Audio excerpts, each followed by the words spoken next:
안녕하십니까. 할 수 있다 물리학원. 이번 시간에는 상대 속도에 대해서 해보도록 하겠습니다. 자, 상대 속도를 먼저 하기 전에 절대 속도가 무엇인지를 알아야 됩니다.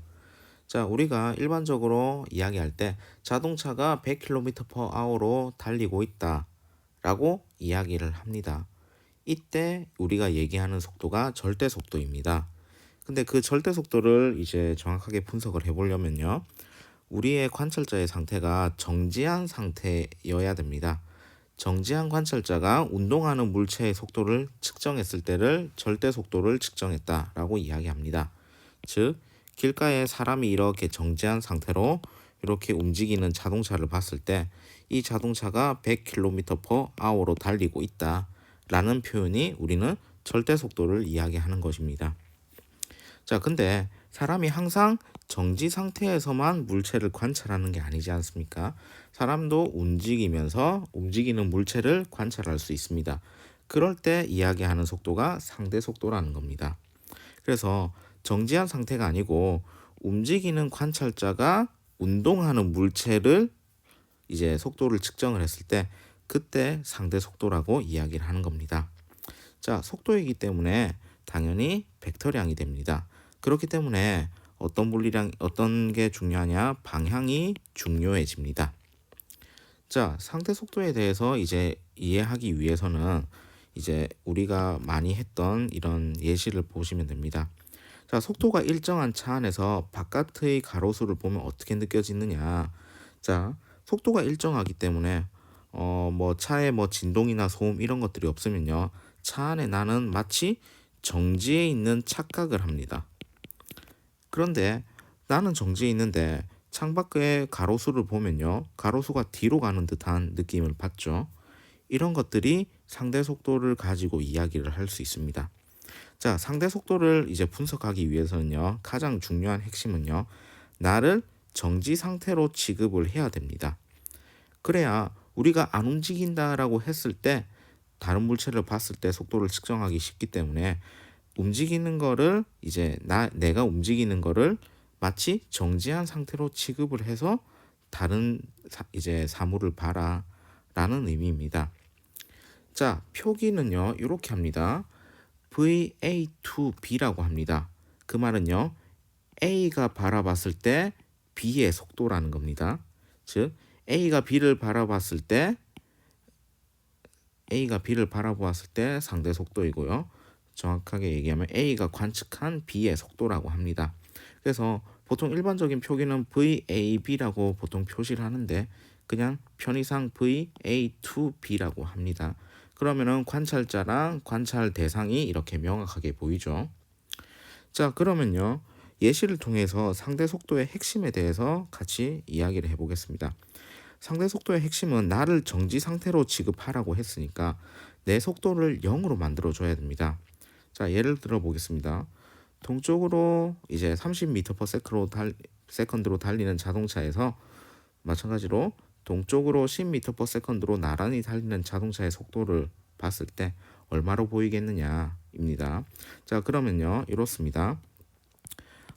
동쪽으로 30m/s로 달리는 걸 A, 10m/s로 달리는 걸 B라고 했을 때 A는 지금 30m/s로 가고 있고요. B는요. 10m/s로 가고 있습니다. 근데 상대 속도의 핵심은 관찰자의 속도를 0으로 만들어 줘야 되기 때문에 요거를 0으로 만들어 주기 위해서는 어떻게 해야 되나요? 마이너스 30m/s의 속도를 더해 줘야 어떻게 됩니까? A가 정지한 것처럼 보이겠죠. 그러면 마찬가지로 B도 마이너스 30m/s를 해줘야 공평하겠죠. 그렇게 되면 B는 얼마로 속도가 측정이 되냐? 마이너스 20m/s입니다. 근데 우리가 일반적으로 기준점으로 했을 때 오른쪽으로 움직이는 걸 플러스 방향, 왼쪽으로 움직이는 걸 마이너스 방향이기 때문에 B는 어떻게 되나요? 서쪽으로 20m/s로 움직이는 것처럼 보이는 겁니다. 즉, 내 기준에서는 나는 움직이는 걸 모르는데 B라는 녀석은 내가 관찰했을 때 움직이면서 관찰했을 때 뒤쪽으로 20m/s로 이제 간다는 겁니다. 자, 그러면은 두 번째 예시를 보면요. 동쪽으로 10m/s로 달리는 차를 예를 들어서 A라고 했을 때요. 그 다음에 이번엔 서쪽으로 10m/s로 달리는 차를 B라고 이제 잡았을 때, 자, 이걸 구하라는 거죠. VA2B를 구하라는 겁니다. 자, 그러면요. 먼저 개념적으로 이제 구해보면요. A라는 차는 동쪽으로 플러스 10m/s로 달리고 있고요. B는요. 서쪽으로 마이너스 10m/s입니다. 여기서 플러스랑 마이너스는 마찬가지로 동쪽이면 플러스, 서쪽이면 마이너스, 이렇게 방향을 얘기하는 값입니다. 자, 그랬을 때 A가 B를 봤을 때 얼마로 관측이 되느냐, 이걸 물었을 때는요. 마찬가지로 A를 정지한 상태인 것처럼 취급을 해줘야 됩니다. 그러기 위해서는요. A의 속도를 0으로 만들어줘야 되는데, 그렇게 만들려면 마이너스 10m/s를 더해줘서 A의 속도를 얼마? 0m/s, 즉 정지한 상태로 만들어줘야 됩니다.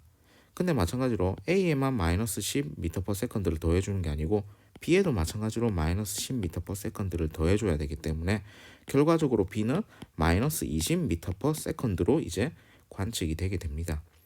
그래서요, 이제 이렇죠. 자동차가 이렇게 갔을 때 같은 방향으로 가는 자동차는 느리게 보이는데, 반대 방향으로 가는 자동차를 봤을 때는 쌩쌩 지나가는 것처럼 보이죠. 그래서 이번 보기를 통해서 그걸 이제 알 수가 있습니다. 자, 이렇게 개념적으로 이제 풀이하는 것을 추천하고요. 이번에는 수식을 통해 가지고 설명을 해보도록 하겠습니다. 자, VA2B이기 때문에 요거는 이제 위에서 봤듯이 VB에서 VA를 빼주는 겁니다. 자, 이게 뭐냐면요. VB에서는 원래 B의 절대 속도를 얘기하는데요. VA는요. 관찰자가 A이기 때문에 A의 속도를 빼주는 것들을 얘기합니다. 그렇기 때문에요. 요것도 마찬가지로 VB에서 VA를 빼주는데요. 이제 상대 속도는 벡터량이기 때문에 부호를 반드시 잘 고려해 줘야 됩니다. 자, VB는요. 어떻나요?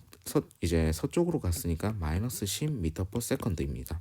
그 다음에 빼기 VA는요. 동쪽으로 갔으니까 10m/s를 빼주면은 어떻게 되나요? 마이너스 20m/s가 됩니다. 그 말은 서쪽으로 어떻게 되나요? 20m/s의 방향으로 운동하는 것처럼 관측이 된다라는 것을 알 수가 있습니다. 자, 오늘의 초점 질문은요. 상대 속도는 왜 계산하는지 한번 생각해 보시고요. 두 번째, 절대 속도는요. 관찰자의 속도가 0일 때를 이야기를 했습니다. 근데 우리가 지금 이야기하는 절대 속도는 진짜 정말로 절대 속도인지, 즉 우리가 정말로 정지 상태로 무언가를 관찰할 수가 있는지, 여기에 대해서 이제 생각해 보시면 좋을 것 같습니다. 자, 오늘은 상대 속도에 대해서 알아봤습니다. 수고하셨습니다.